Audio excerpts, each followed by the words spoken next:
Lendas sobre bonecos e objetos mal assombrados são comuns e cativam a atenção de curiosos por séculos. O exemplo mais conhecido talvez seja devido ao filme Annabelle, que retrata a história de uma boneca possuída por uma entidade demoníaca que serve como portal para a libertação de espíritos malignos. No entanto, outros artefatos menos conhecidos são igualmente assustadores e intrigam as pessoas até os dias de hoje. Provavelmente você também já ouviu falar de Chuck, o brinquedo assassino. Mas o que poucos sabem é que o filme é baseado em uma história real, inspirado no brinquedo supostamente amaldiçoado e de nome Robert. A reputação do boneco é quase tão horrível quanto a do personagem do cinema. Robert está em exibição no Museu West Martello nos Estados Unidos e é acreditado como sendo perigoso e assombrado. O objeto de 1 metro, aproximadamente o tamanho de uma criança, vem desde o século passado trazendo males inexplicáveis a quem cruza o seu caminho. Visitado até hoje, o brinquedo recebe diversas cartas de pessoas pedindo que ele remova as maldições que colocou nelas, e o museu exige que o público peça permissão ao boneco para fotografá-lo. Ficou curioso? Então continue aqui na Hora do Medo. Eu sou o Sidney Góes. Se inscreva no canal, deixe seu like e vem comigo que no caminho eu te explico.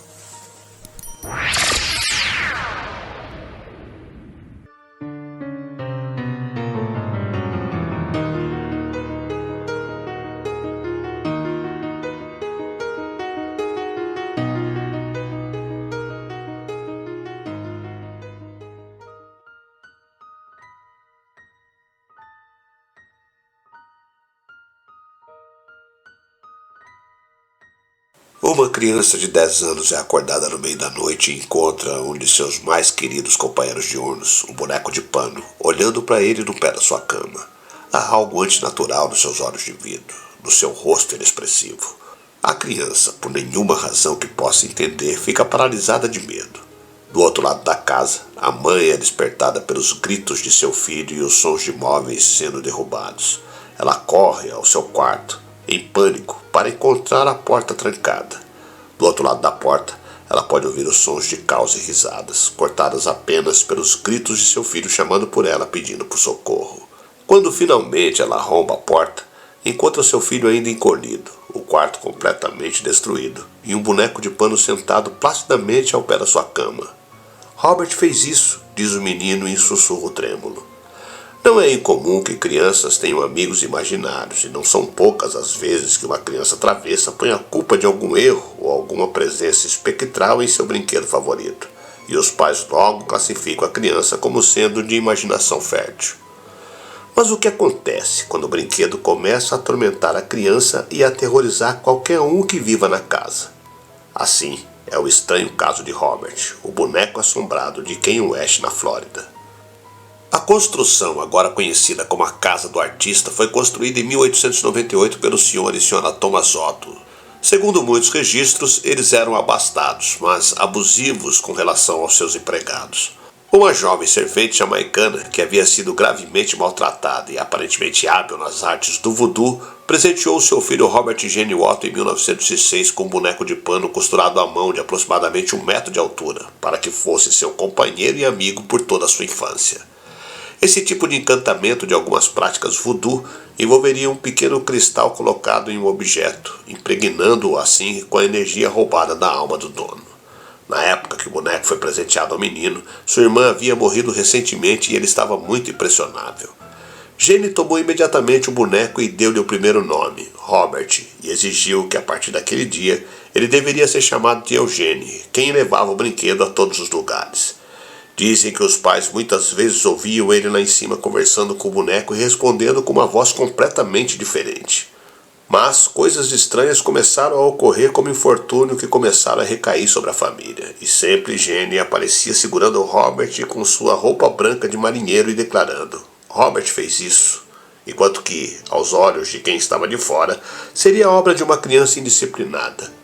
Os amigos íntimos da família concordavam que, de fato, o boneco era de alguma forma culpado. Muitos diziam ouvir risos vindos do brinquedo ou tendo um vislumbre dele correndo os degraus ou ainda olhando para eles da janela da sala. Enquanto a maioria das crianças tendem a superar os amigos imaginários, o domínio de Robert sobre Gene era forte. Eventualmente ficou evidente para todos os que viviam na casa que algo não estava certo com aquele boneco. Mais preocupante ainda foram os acontecimentos inexplicáveis que começaram a ocorrer. Copos e talheres jogados sobre a sala de jantar. Empregados eram trancados à chave durante suas rondas noturnas. Roupas apareciam rasgadas. Camas dos quartos de hóspedes movidas de lugar, com seus lençóis amassados e jogados no chão. Outros brinquedos queridos pertencentes ao jovem Jenny começaram a aparecer brutalmente mutilados, e enquanto das profundezas da noite ouvia-se som de risadas. Certa vez uma tia de Jenny, que estava em visita por alguns dias e viveu esses terrores, sugeriu que o boneco fosse trancado no sótão. Naquela mesma noite, a tia de Jenny foi encontrada morta em sua cama, aparentemente de um ataque cardíaco. Quando seus pais morreram e Jenny herdou a casa, Robert foi descoberto no sótão, onde havia sido trancado anos atrás pelo pai do menino. Desde o momento em que Jenny, agora adulto, pousou os olhos novamente sobre ele, a influência de Robert podia ser sentida. Sua esposa Anne achou aquilo inquietante, insistindo que ela havia visto a expressão do rosto do boneco mudar, mas Jenny não lhe deu ouvidos naquele momento. Quando ela trancou o boneco de volta no sótão, Jenny entrou em fúria, vociferando que Robert precisava de um quarto próprio seu, de onde ele pudesse ver a rua. Não demorou muito para que sua sanidade fosse colocada em questão. Jenny mandou que artesãos construíssem uma sala com dimensões para o tamanho de Robert na terceira torre de sua casa de estilo vitoriano, e ainda haviam móveis construídos com limites máximos reduzidos.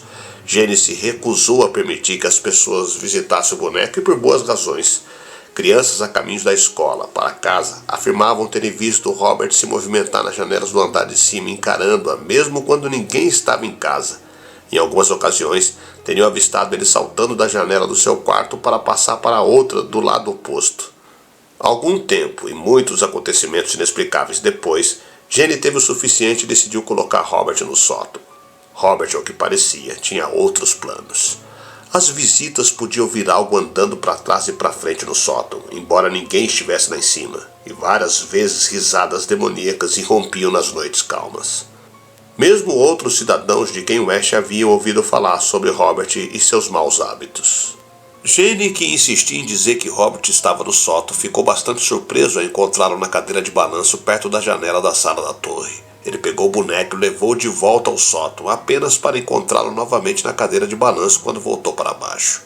Jenny envelheceu e tornou-se cada vez mais abusivo com a sua esposa Anne, e descobriu-se que em muitas ocasiões ele trancou-a num armário sob o quarto de Robert por vários dias seguidos. Ficava colérico de repente apenas para voltar ao normal, como se nada tivesse acontecido, culpando Robert pelos incidentes. Após a morte de Jenny e o enterro no cemitério Key West em 1974, Anne foi viver na casa da família em Boston e colocou a casa para ser alugada. Mas antes de ir, ela deixou Robert trancado em seu quarto lá em cima e colocou no contrato de locação que Robert deveria sempre permanecer como o único ocupante do quarto do sótão, ou o contrato seria anulado. Esta cláusula foi mantida até sua morte em 1976. Com a morte dos dois, muitos pensaram que fosse o fim de Robert, mas o mal, porém, nunca morre. Robert esperou pacientemente até que a outra família comprasse a casa. Quando sua menina, que tinha apenas 10 anos de idade na época, encontrou Robert no sótão, ela imediatamente reclamou a sua posse para logo saber que havia desencadeado um tenebroso inferno sobre si mesma. Ela alegou que o boneco a torturava, e agora, mais de 30 anos depois, ela afirma firmemente que o boneco estava vivo e queria matá-la. Ela ainda segue profundamente traumatizada.